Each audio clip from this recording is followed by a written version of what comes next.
Buongiorno a tutti, oggi è il 30 novembre, è la giornata nazionale contro la speculazione edilizia, contro la speculazione privata, contro la rendita degli affittuari privati. Oggi in tutta Italia, ieri e oggi in tutta Italia si stanno facendo azioni contro la rendita finanziaria, contro la rendita sulla questione delle case. Siamo davanti a questa casa che è vuota da più di 10 anni. In questo momento di crisi ci sono decine, centinaia di famiglie senza casa e ci sono migliaia di case vuote, milioni di case lasciate sfitte, milioni di case che non vengono affittate perché o costano troppo o perché le lasciano per speculare, per aumentare i prezzi degli affitti, per aumentare tutto questo. Oggi siamo qua per cominciare a rinunciare tutto questo. Spazi contro la rendita. D'ora in avanti attaccheremo case sfitte, luoghi pubblici sfitti, spazi privati.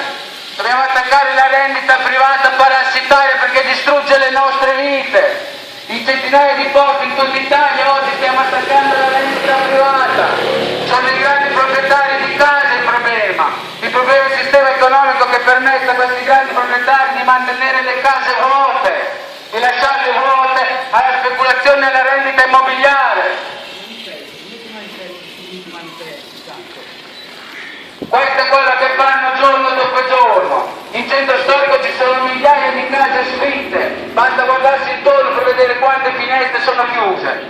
Migliaia di case sfitte, migliaia di persone senza casa. Reggio Emilia conta 7.000 case invendute, senza parlare delle case sfitte. E ci sono 300-400 nuclei familiari che vivono per strada. Questo è un problema di questa città, è un problema di tutta l'Italia, è un problema europeo, è un problema che ci portiamo dietro grazie al sistema economico capitalista che dà possibilità alla rendita di proliferare, dà possibilità ai grandi proprietari di concentrare la ricchezza in poche mani.